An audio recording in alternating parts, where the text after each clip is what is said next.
আমানত শব্দটি আরবি, এটার অর্থ হচ্ছে আস্থা রাখা। আমানত শব্দের অর্থ কি? আস্থা রাখা, বিশ্বাস করা, গচ্ছিত রাখা, তত্ত্বাবধানে রাখা ইত্যাদি, নিরাপদ রাখা। এই শব্দগুলো কে আরবিতে যদি আমরা বলি তাহলে বলতে হবে আমানত। তাই কি বলতে হবে? আমানত। এই শব্দটা আমাদের কাছে খুবই পরিচিত শব্দ। আমরা যদি শরীয়তের পরিভাষায় এই আমানত শব্দটা জানি, তাহলে কারো কাছে কোনো ধন সম্পদ, টাকা পয়সা, বস্তু, তথ্য এবং কারো প্রাপ্য অধিকার ইত্যাদির নিরাপত্তা বিধানের যে ব্যবস্থা, তারই নাম আমানত। তারই নাম কি? আমানত।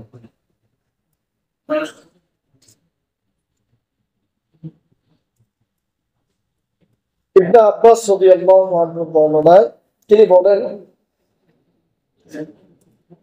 আমরা যেগুলোর উপর ঈমান এনেছি সেগুলো হচ্ছে আমানত। আমরা যেগুলোর উপর ঈমান এনেছি সেগুলোর উপর, সেটা হচ্ছে কি? আমানত। অর্থাৎ আমরা কিসের উপর ঈমান এনেছি? যেগুলোর উপর ঈমান এনেছি সেগুলো আল্লাহ তাআলা আমাদের উপর কি করেছেন? ফরজ করেছেন। তাহলে আরো সহজ ভাষায় যদি আমরা বলি, আল্লাহ তাআলা মানুষের জন্য যা কিছু ফরজ করেছেন সেগুলো আল্লাহর আমানত। সেগুলো কার আমানত? আল্লাহর আমানত।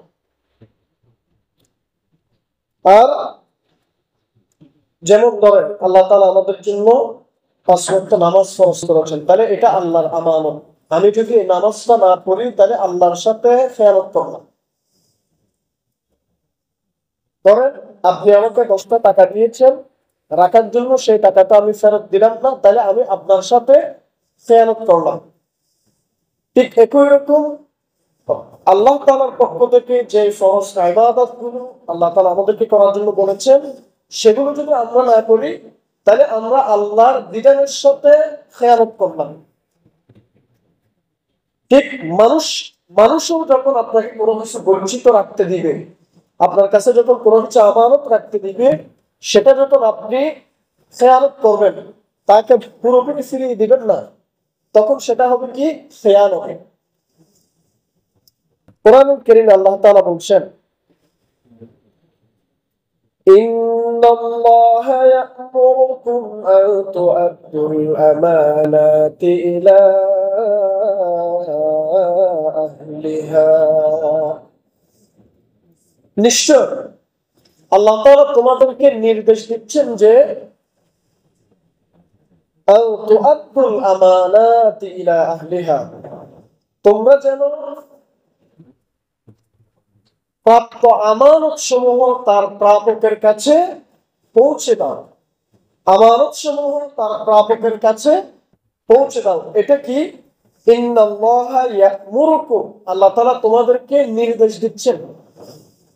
তাহলে বলেন, যেটা আল্লাহ নির্দেশ দেয় সেটা আমাদের জন্য কি সুন্নত না নফল? ফরজ। সেটা কি আমাদের জন্য ফরজ। আল্লাহ যেটা নির্দেশ দেয় সেটা আমাদের জন্য কি? ফরজ। তার মানে ইন্নাল্লাহা ইয়া'মুরুকুম আন তু'আদ্দুল আমানাত ইলা আহলিহা, প্রাপকের কাছে আমানত ফিরিয়ে দেয়া, এটা আমার উপর কি? ফরজ। এটা আমার উপর কি? ফরজ। সূরা নিসা আয়াত নম্বর 58। এই আমানত দিয়ে আল্লাহ তাআলা পবিত্র কোরআনুল কারীমে অসংখ্য কোরআনুল কারীমের আয়াত নাযিল করেছেন। এমনকি আমাদের সংবিধানের নাম কি বলেন তো? কোরআন। সবাই বলেন, আমাদের সংবিধানের নাম কি? একটা দেশ চালার জন্য, একটা সমাজ চালনা করার জন্য একটা সংবিধানের প্রয়োজন হয় কি হয় না? একটা সংগঠন পরিচালনার জন্য সংবিধানের দরকার আছে কি না? ইসলাম পরিচালনার জন্য একটা সংবিধান আছে, সেই সংবিধানের নাম কি? কোরআন। সেই সংবিধানের নাম কি? কোরআন। এই কোরআনকে আল্লাহ তাআলা আমানত বলেছেন। সুবহানাল্লাহ। কোরআনকে আল্লাহ তাআলা কি বলেছেন? আমানত বলেছেন। কি কারণে? যে মানুষদের উপর আল্লাহ তাআলা এই কোরআন নাযিল করেছেন আল্লাহ নবী সাল্লাল্লাহু আলাইহি ওয়াসাল্লামের উপরে। তাহলে মানুষরা কোরআনকে গ্রহণ করেছে। আর এই মানুষ যদি কোরআনের বিরুদ্ধে যায়, এই মানুষ যদি কোরআনের আইনের বিরোধিতা করে, তাহলে সেটা হচ্ছে কোরআনের সাথে খেয়ানত। কোরআনের সাথে কি? দলিল সূরাতুল আহজাব আয়াত নাম্বার 72। আল্লাহ তাআলা ঘোষণা করছেন, ইন্না আরাদনাল আমানাতা আলাস সামাওয়াতি ওয়াল আরদি ওয়াল জিবালি ফাআবাইনা আন ইয়াহমিলনাহা وأشفقن منها وحملها الإنسان إنه كان ظلوما جهولا। রব্বুল আলামিন ঘোষণা করছেন, নিশ্চয় এই কোরআন আকাশ জমিন পাহাড় পর্বত আমি তাদের কাছে আমানত পেশ করেছিলাম, কিন্তু পাহাড় পর্বত আকাশ জমিন এই কোরআনের ভার বহন করতে পারে নাই। আইয়াহমিলনাহা ওয়া আশফাকনা মিনহা ওয়া হামালাহা আল-ইনসান। এই আকাশ, পৃথিবী, পর্বতমালা এগুলো কোরআনের ভার বহন করতে, আমানত বহন করতে অস্বীকার করেছে। আর কি করেছে? তারা ভীত সন্ত্রস্ত হয়ে পড়েছে। কি? এই কোরআনের আমানতটা রক্ষা করতে পারবে না, সেজন্য আকাশ জমিন এমনকি পাহাড় পর্বত এগুলো ভীত সন্ত্রস্ত হয়ে পড়েছে। সুবহানাল্লাহ।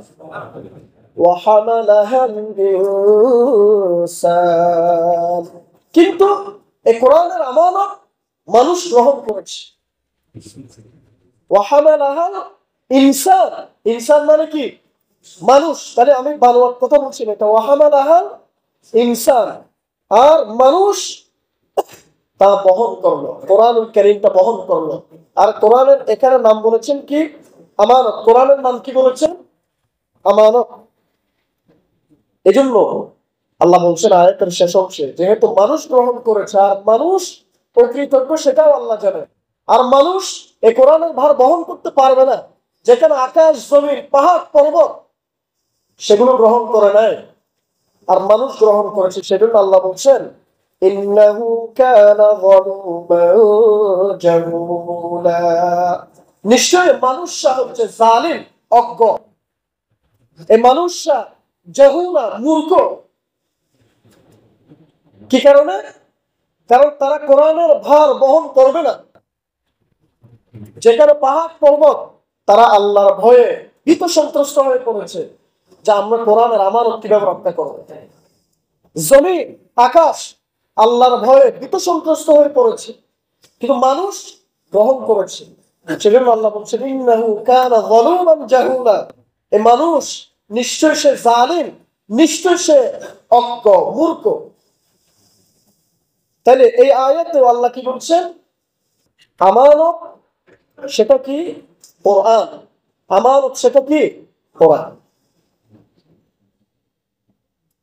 সূরাতুল বাকারার 283 নম্বর আয়াতে আল্লাহ বলছেন, فَإِنْ أَمِنَ بَعْضُكُمْ بَعْضًا فَلْيُؤَدِّ الَّذِي اؤْتُمِنَ أَمَانَتَهُ وَلْيَتَّقِ اللَّهَ رَبَّهُ।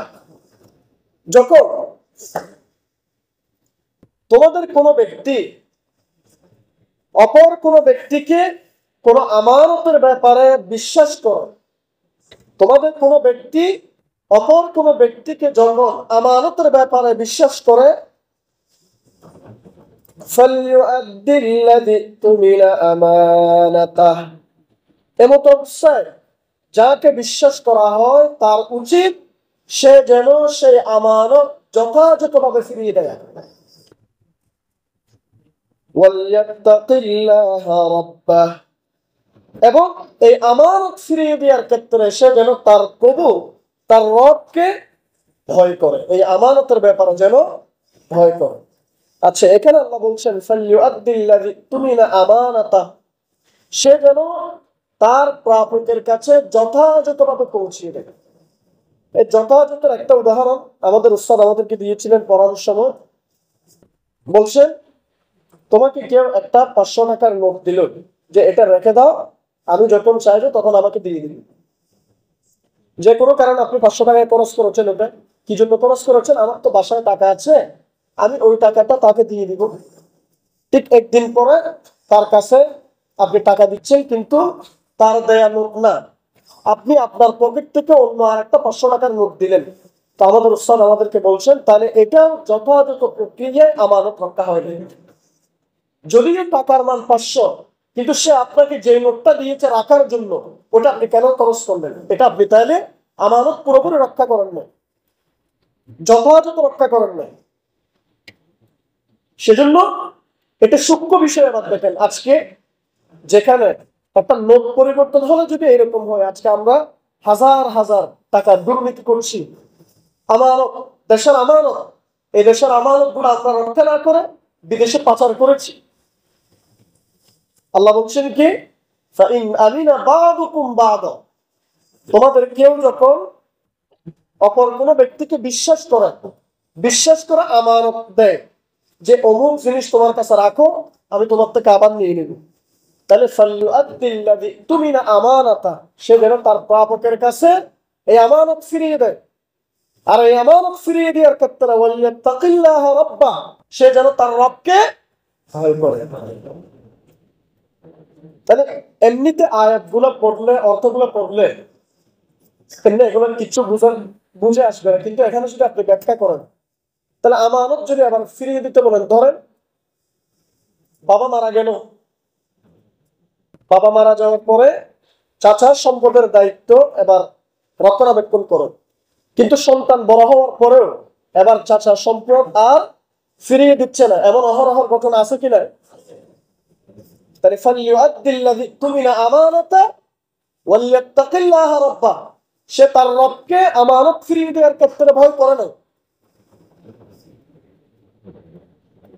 আল্লাহ তাআলা আরেকটা আয়াতে বলছেন, সূরাতুল আনফালের 27 নম্বর আয়াত, ইয়া আইয়ুহাল্লাযীনা আমানু লা তাখুনুল্লাহা ওয়ার রাসূলা ওয়া তাখুনু আমানাতিকুম ওয়া আনতুম তা'লামুন।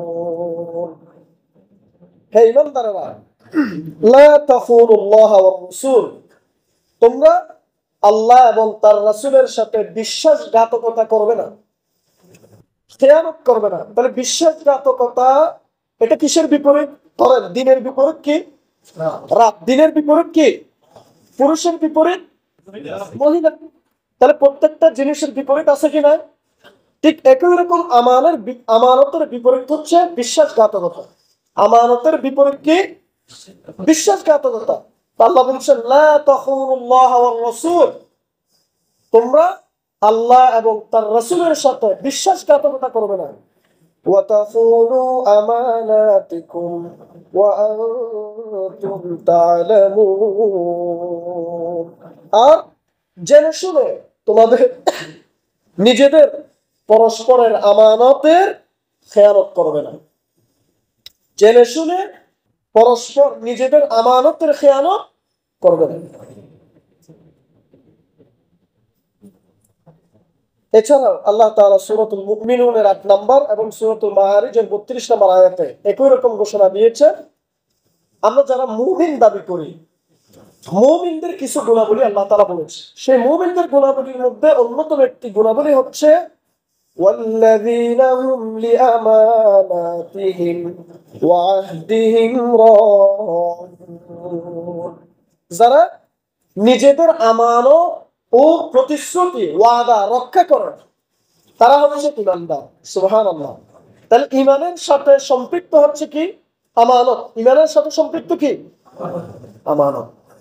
তাহলে যে আমানত রক্ষা করে নাই, তার ঈমান পরিপূর্ণ হয় নাই। কারণ আল্লাহ তাআলা ঈমানদারদের গুণাবলী বলার আগেই ঘোষণা করছেন সূরাতুল মুমিনুনের 1 নম্বর আয়াত, قد أفلح المؤمنون মুমিনরা সফলকাম হয়েছে। এই তার মুমিনরা সফলকাম হয়েছে। কারা সফল হয়েছে? মুমিন। আর এই মুমিন কারা? والذين هم لأماناتهم وعهدهم راعون যারা তাদের নিজেদের আমানত এবং প্রতিশ্রুতি রক্ষা করে তারাই হচ্ছে ঈমানদার।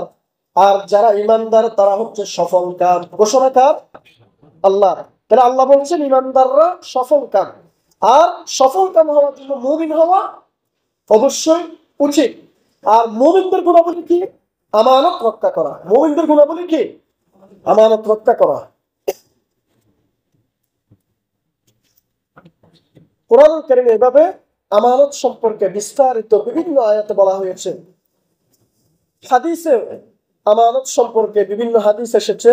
দুই একটা হাদিস আপনাদেরকে শোনাচ্ছি।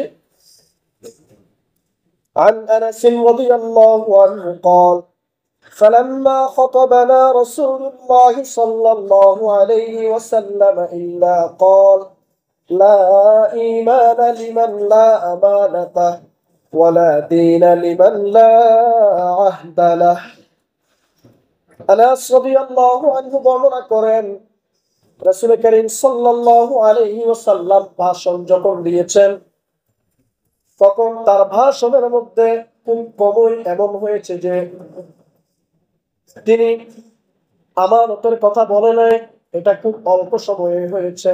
যখনই তিনি ভাষণ দিতেন, কথা বলতেন, বক্তব্য দিতেন, তখন রাসূল করিম সাল্লাল্লাহু আলাইহি ওয়াসাল্লাম আমানতের বিষয়ে তার সাহাবীদেরকে সতর্ক করতেন। সুবহানাল্লাহ। আমানতের বিষয়ে সতর্ক করতেন। আর কি বলতেন? লা ঈমানা লিমান লা আমানাতা লাহ ওয়ালা দীনা লিমান লা আহদা লাহ। যার মধ্যে আমানতদারিতা নেই। হাদিসের অর্থ খেয়াল করো না। লা ঈমানা লিমান লা আমানাতা লাহ, যার মধ্যে আমানতদারিতা নেই তার ঈমান নেই। নাউযুবিল্লাহ। নবী সাল্লাল্লাহু আলাইহি ওয়াসাল্লাম কি বলছেন? যার মধ্যে আমানতদারিতা নেই তার মধ্যে কি নেই? ঈমান নেই। ওয়ালা দীনা লিমান লা আহদা লাহ, আর যার মধ্যে ওয়াদা পালন নেই, প্রতিশ্রুতি রক্ষা করে না, ওয়াদা রক্ষা করে না, তার মধ্যে দ্বীন নেই। তাহলে এখানে আমানতের সাথে ঈমান সম্পর্ক। যার মধ্যে আমানতদারিতা নেই তার মধ্যে কি নেই? ঈমান নেই। এটা মিশকাতুল মাসাবিহের 35 নম্বর হাদিস, বাইহাকির শুআবুল ঈমান 4354 নম্বর হাদিস। এছাড়াও সুনানে তিরমিজির মধ্যে এসেছে 1064 নম্বর হাদিস, আবু দাউদের 3557 নম্বর হাদিস, দারামির মধ্যে হাদিসটি এসেছে। عن أبي هريرة عن النبي صلى الله عليه وسلم قال أد الأمانة إلى من ائتمنك ولا تخن من خانك। আবু হুরায়রা রাদিয়াল্লাহু আনহু বর্ণনা করেন, যে ব্যক্তি তোমার কাছে আমানত রেখেছে তার আমানত তাকে ফিরিয়ে দাও। আদ্দিল আমানাতা ইলা মান ইত্তামানাক, যে ব্যক্তি তোমার কাছে আমানত রেখেছে তার আমানত তার কাছে ফিরিয়ে দাও। ওয়ালা তাখুন মান খানাক, আর যে ব্যক্তি তোমার আমানত আত্মসাৎ করে। ধরেন আমাদের অনেকের কাছে আমানত রাখলাম কিন্তু আত্মসাৎ করেছে, এরকম যদি হয়, ওয়ালা তাখুন মান খানাক, সে যদি খেয়ানত করলেও তুমি তার আমানত খেয়ানত করবে না। সুবহানাল্লাহ। ইসলামের শিক্ষা, তোমার আমানত সে খেয়ানত করলেও তুমি তার আমানত খেয়ানত করবে না। এখন আমানতটা বিভিন্ন রকম হয়ে থাকে। যেমন সম্পদের আমানত, আমি সম্পদ দিলাম, সম্পদ একসময় আমাকে ফিরিয়ে দিবে, তাহলে এটা সম্পদের আমানত। কাজের আমানত, কাজের আমানত কি? এই যে ধরুন আমরা চাকরি করি, চাকরিতে নির্ধারিত একটা সময় আছে 8টা থেকে 2টা অফিস টাইম, এখন অথবা 10টা থেকে 4টা আপনাকে সময় নির্ধারণ করবে। তাহলে এই সময়ে যদি আপনি ফাঁকি দেন, সময়ের মধ্যে আপনি 1 ঘন্টা লেট করেছেন, 10 মিনিট লেট করেছেন, 50 মিনিট লেট করেছেন, এই যে লেট করা, এটা আপনি সময়ের খেয়ানত। আপনি তার কাজটা, আর অন্য কেউ আপনাকে একটা কাজ দিয়েছে, সে কাজটা আপনি পরিপূর্ণ করেন নাই, তাহলে এটা কাজের আমানত, সময়ের আমানত, সম্পদের আমানত, এমনকি পদমর্যাদার আমানত। ধরো পদমর্যাদা মানে কি, এখন এই মিম্বারে যখন আমি উঠলাম, তাহলে আমার পরিচয় কি? খতিব। আমার পরিচয় কি? খতিব। কিন্তু আমি যখন বাইরে যাই তখন তো আমি খতিব না, আমার স্কুল আছে, আমি ওখানে জব করেছি, ওখানে আমি শিক্ষক বা অন্য আরেকটা কাজ করি, সেটা তখন আমার আরেকটা পরিচয়। কিন্তু এই মিম্বারে যখন আমি দাঁড়ালাম, আমার পরিচয় কি? খতিব। তাহলে একটা পদমর্যাদা, আমার এই যে মর্যাদাটা, সম্মানের মর্যাদাটা এখানে পদের। তাহলে এই খতিবের আমানত যদি আমি রক্ষা করতে না পারি, তাহলে সেটাও খেয়ালত। কারণ মসজিদের মুসল্লিদের স্বার্থ রক্ষার্থে, মসজিদের উন্নয়নের রক্ষার্থে আপনারা একটা কমিটি করলেন, একজনকে সভাপতি, সেক্রেটারি, ক্যাশিয়ার এভাবে বানালেন, তারা তাদের একটা আপনারা সম্মান দিলেন, মর্যাদা দিলেন তাদেরকে, কিন্তু তারা মর্যাদা রক্ষা করতে পারবে না। অনেক মসজিদে তো এমনও হয়, মসজিদের টাকা মেরে নিজের বাড়ি করে, করে কি করে না? তাহলে নিজের আমানত তখন খেয়ানত করলো, রক্ষা করে না। ঠিক একই রকম নবী করিম সাল্লাল্লাহু আলাইহি ওয়াসাল্লাম বিভিন্ন রকম একটা উদাহরণ দিচ্ছেন, কাজের আমানত, সম্পদের আমানত, সময়ের আমানত, মর্যাদার আমানত, অঙ্গ প্রত্যঙ্গ, ক্ষমতার আমানত। ধরেন ক্ষমতা কি চিরস্থায়ী হয়? হয় না। আমরা একজনকে মেম্বার বানালাম, চেয়ারম্যান বানালাম, তাহলে তাকে ক্ষমতা দিলাম, এই ক্ষমতা যদি সে অপব্যবহার করে, তাহলে ক্ষমতা অপব্যবহার করার কারণে, খেয়ানত করার কারণে সে আমানত রক্ষা করতে পারে না। তারপরে আল্লাহর হক আমানত। আল্লাহর হক কোনগুলো? নামাজ। আমি 5 ওয়াক্ত নামাজ আমাকে পড়তে হবে, নামাজ পড়ি নাই, 5 ওয়াক্ত 4 ওয়াক্ত পড়লাম, 1 ওয়াক্ত পড়ি নাই, তাহলে আমানত পুরোপুরি রক্ষা করি নাই। এটা কার আমানত? আল্লাহ। রোজা তার জন্য, আল্লাহর জন্য রোজা রাখি নাই, তাহলে কার আমানত খেয়ানত করলাম? আল্লাহর আমানত খেয়ানত করলাম। বান্দার হক, বান্দার হক আমানত। বান্দার হক কি? এই যে ধরেন সুন্দর আচরণ করা, একজন আরেকজনের সাথে, শুধু সম্পদের আমানত তো বলেছি, বান্দার হক একজন মুসলমান আরেকজন মুসলমানের সাথে সুন্দর আচরণ করবে, কিন্তু সুন্দর আচরণ না করে দেখা হওয়ার সাথে সাথে গালিগালাজ করে, এমন কতগুলো লোক আছে কি নাই? তাহলে আপনি আপনার মুসলমান ভাইয়ের সাথে খেয়ানত করেছেন। কিসের খেয়ানত? এখানে আপনি সুন্দর আচরণ করেন নাই, সেটা খেয়ানত করেছেন। মা বাবাকে সম্মান করা, আপনি যদি অসম্মান করেছেন, তাহলে সেখানেও আপনি খেয়ানত করেছেন, বান্দার সাথে রিলেটেড। মুরব্বীদেরকে সম্মান করা, তাহলে মুরব্বীদেরকে আপনি অপমান করেছেন, খেয়ানত করেছেন। ছোটদেরকে স্নেহ করা, ইসলামের শিক্ষা, আপনি সেটা করেন নাই। মসজিদে এসেছে, একটু করে আওয়াজ করেছে, আপনি তারা ধমক দিলেন, মসজিদ থেকে বের করে দিলেন, আপনি খেয়ানত করলেন, আমানত রক্ষা করতে পারেন না। এগুলো ইসলামের শিক্ষা। তাহলে এভাবে, যেমন স্বামী স্ত্রীর গোপন বিষয়, নবী সাল্লাল্লাহু আলাইহি ওয়াসাল্লাম বলছেন সেটাও আমানত। সুনান আবু দাউদের 4872 নম্বর হাদিস, স্বামী স্ত্রীর গোপন বিষয় আমানত। কোনো কেউ যদি বলে গতকাল রাত্রে আমি আমার স্ত্রীর সাথে এইরকম করেছি, সে যদি বলে দেয় সেটা, তাহলে আমানত রক্ষা করে নাই। নবী সাল্লাল্লাহু আলাইহি ওয়াসাল্লাম সেটা নিষেধ করেছেন বলার জন্য। অনেকে বন্ধু বান্ধবদেরকে এগুলো বলে, কিন্তু বলাটা সম্পূর্ণরূপে কি? নাজায়েজ। সম্পূর্ণ কি? নাজায়েজ, এবং সেটা খেয়ানত। স্ত্রী যদি স্বামীর গুলো বলে দেয়, গোপনীয়তা যেগুলো সেগুলো যদি বলে দেয়, তার বান্ধবীদেরকে বলে, তারা খেয়ানত। এভাবে আমানত আমরা মনে করি শুধুমাত্র আপনি আমাকে কোন একটা জিনিস দিয়েছেন সেটা আমানত মনে হয় না, প্রত্যেকটা বিষয় আমানত। এমনকি আপনি আমাকে একটা কথা বলেছেন, হুজুর এই কথাটা আপনি কাউকে বলিয়েন না, আমি আপনার কাছে আমানত রাখলাম, আমি সেটা বলে দিলাম, তাহলে সেটা কি আমানতের কি করলাম? বলেন না, আমানতের কি করলাম? খেয়ানত করলাম, আমানত রক্ষা করি নাই। ঠিক একই ভাবে নবী সাল্লাল্লাহু আলাইহি ওয়াসাল্লাম বলছেন, عن جابر بن عبد الله عن النبي صلى الله عليه وسلم قال إذا حدث الرجل الحديث ثم التفت فهي أمانة। দেখেন কত চমৎকার হাদিস। ইসলামের শিক্ষা কত সুন্দর, কত চমৎকার। যখন কোনো ব্যক্তি কারোর সাথে কথা বলে, তখন কথা বলার সময় আমরা মাঝে মধ্যে এরকম করি কিনা, ধরেন আপনি আমার সাথে কথা বলতে আসছেন, আশেপাশে কেউ আছে কিনা একটু এরকম এরকম দৃষ্টি দিচ্ছেন, আশেপাশে একটু দৃষ্টি দিয়ে দেখা যাচ্ছে কাউকে দেখেন না, তখন আপনি আমাকে বলেছেন, কিন্তু আপনি আমাকে মুখে বলেন নাই যে এটা আপনার কাছে আমি আমানত রাখলাম, আপনি কাউকে বলিয়েন না, এটা বলেন নাই, কিন্তু আপনি আমাকে কথা বলার আগে এদিক সেদিক একটু দেখাদেখি করলেন কেউ আছে কিনা কোনো, তখন আপনি আমাকে কথাটা বললেন। আমি যদি সেই কথাটা যদি অপরদেরকে বলে দিই, সেটাও খেয়ানত করলাম। সুবহানাল্লাহ। নবী সাল্লাল্লাহু আলাইহি ওয়াসাল্লাম বলছেন, ইযা হাদ্দাসা আর-রাজুলুল হাদীস, যখন কোনো ব্যক্তি কারোর সাথে কথা বলে, সুম্মা ইলতাফাতা, এবং সে এদিক ওদিক দৃষ্টিপাত করে, ফাহিয়া আমানা, বুঝতে হবে সেই কথাটি আমানত। সুবহানাল্লাহ। এমন চমৎকার সুন্দর উত্তম চরিত্র ইসলাম ছাড়া আর কোথায় পাবেন? যে আপনি এদিক সেদিক একটু দেখেছেন, নবী সাল্লাল্লাহু আলাইহি ওয়াসাল্লাম বলছেন সেটা আমানত। আর আমানত রক্ষা করা আপনার জন্য কি, বলেন না, আপনার জন্য কি ফরজ? আমানত রক্ষা করা আপনার জন্য কি ফরজ? এটা নফল ইবাদত না, সুন্নাত না, ফরজ। তাহলে এই কথাটাও আপনি অপর কাউকে বলতে পারবেন না।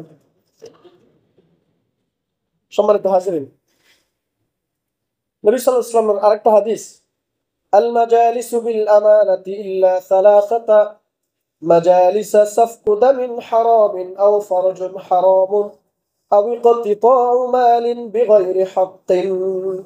সুনান আবু দাউদের 4871 নম্বর হাদিস। তিনি বলছেন, তিন ধরনের কথা ছাড়া কোন একটা মজলিসের যাবতীয় কথাবার্তায় আমানত। সুবহানাল্লাহ। তিন ধরনের কথা ছাড়া কোন একটা মজলিসের, মানে একটা বৈঠকের যা কথা হবে সম্পূর্ণ কথাটাই হচ্ছে আমানত। আর সে তিনটা কথা কি কি? সাফকু দামিন হারামিন আও ফারজুন হারামুন আও ইকতিতাউ মালিন বিগাইরি হাক্কিন। অন্যায় রক্তপাতের পরিকল্পনা। একটা মজলিসে কেউ রক্তপাতের পরিকল্পনা করেছে, অপরকে হত্যা করবে, এমন কঠিন সিদ্ধান্ত নিয়েছে, আপনি সেই কথাটা তাকে বলতে পারবেন। এটা ছাড়া আরেকটা হচ্ছে আও ফারজুন হারাম, অবৈধ যৌন সম্পর্কের আলোচনা।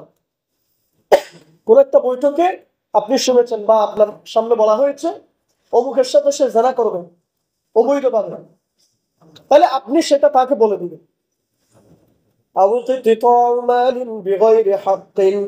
এবং অন্যায় ভাবে কারো সম্পদ আত্মসাতের পরিকল্পনা। এই যে এই তিনটা ছাড়া একটা হচ্ছে কি বললাম, অন্যায়ভাবে রক্তপাত, তারপর হচ্ছে অবৈধ যৌনাচার, 3 নম্বর হচ্ছে অবৈধ সম্পদ আত্মসাৎ করা। এই তিনটা কথা ছাড়া একটা মজলিসের যাবতীয় কথা সবকিছুই আমানত।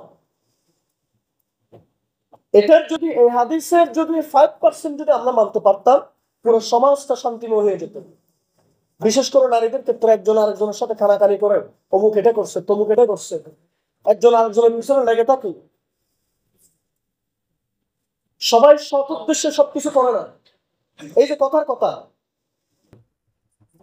এখন মুসল্লি অনেক আছে না এখানে, অগণিত মুসল্লি আলহামদুলিল্লাহ। আপনি কি মনে করেন সবার উদ্দেশ্য কোরআন শোনা? সবার উদ্দেশ্য কোরআন শোনা না। অনেকের উদ্দেশ্য এখানে খতিবের ভুল ধরা, অনেকের উদ্দেশ্য ইমামের ভুল ধরা, অনেকের উদ্দেশ্য সভাপতির ভুল ধরা। এক একজনের এক একটা উদ্দেশ্য থাকে, সবাই একই উদ্দেশ্যে আসে না। নবী সাল্লাল্লাহু আলাইহি ওয়াসাল্লাম সেটাই বলছেন, আপনি একজন আরেকজনের পিছনে তখন লেগে থাকতে পারবেন না। কথা শুনছেন, সাথে সাথে বলে দিয়েছেন, এটা হবে না। একটা মজলিসের তিনটা কথা ছাড়া সবকিছু আপনার কাছে আমানত। তিনটা কথা কি কি বললাম? সুনান আবু দাউদের বর্ণনা, একটা রক্তপাত, অন্যায়ভাবে রক্তপাত, অবৈধ যৌনাচার, অবৈধ সম্পদ আত্মসাৎ করা। এটার পরিকল্পনা যদি হয়, হ্যাঁ, আপনি এগুলা মানুষের কাছে আপনি প্রচার করবেন, কিন্তু এটা ছাড়া আপনি তার অন্য কোনো কথাও প্রচার করতে পারবেন না তার অনুমতি ছাড়া। নবী সাল্লাল্লাহু আলাইহি ওয়াসাল্লাম বলছেন, কত চমৎকার হাদিস। عن عبد الله بن عمر قال قال رسول الله صلى الله عليه وسلم আলা কুল্লুকুম রা'ইন ওয়া কুল্লুকুম মাসউলুন আন রা'ইয়াতিহি। সহিহ বুখারীর ৭১৩৮ নম্বর, মিশকাতুল মাসাবিহের ৩৬৪৫ নম্বর হাদিস। আব্দুল্লাহ ইবনে ওমর রাদিয়াল্লাহু আনহু বর্ণনা করেন, নবী করিম সাল্লাল্লাহু আলাইহি ওয়াসাল্লাম ইরশাদ করেছেন, আলা কুল্লুকুম সাবধান। আরবি যারা বুঝেন গ্রামার এরা বুঝবেন, আলা শব্দটা হরফে তানবীহ বলা হয়। ধমক দেওয়ার ক্ষেত্রে এই শব্দটা এখানে এসেছে। ধমকের সুরে নবী সাল্লাল্লাহু আলাইহি ওয়াসাল্লাম বলছেন, সাবধান ও আমার সাহাবীরা, সাবধান ও আমার উম্মতরা, সাবধান। কুল্লুকুম রাঈ, তোমরা প্রত্যেকেই দায়িত্বশীল, প্রত্যেকেই তত্ত্বাবধায়ক। ওয়া কুল্লুকুম মাসউলুন আন রাইয়াতিহি, আর তোমাদের প্রত্যেকে তার দায়িত্ব সম্পর্কে জিজ্ঞাসিত হবে। হাদিসের পরের অংশে এসেছে, পরিবারে বাবা সন্তানদের জন্য দায়িত্বশীল, মা সন্তানদের জন্য দায়িত্বশীল, সমাজে মুরব্বী ছোটদের জন্য দায়িত্বশীল, মসজিদের সভাপতি বাকি মুসল্লিদের জন্য গার্ডিয়ান দায়িত্বশীল। নবী সাল্লাল্লাহু আলাইহি ওয়াসাল্লাম বলছে, তাইলে আলা কুল্লুকুম রাঈন ওয়া কুল্লুকুম মাসউলুন আন রাইয়াতি, জেনে রাখো সাবধান, তোমাদের প্রত্যেকে তার নির্ধারিত দায়িত্ব সম্পর্কে জিজ্ঞাসিত হবে। তা যাকে যে দায়িত্ব দেওয়া হয়েছে সেই দায়িত্ব যথাযথ আমানত রক্ষা করেছে কিনা। সম্মানিত হাজিরিন, সময় শেষ, আজকে এ বিষয়ে এখানে শেষ করি। আমাদের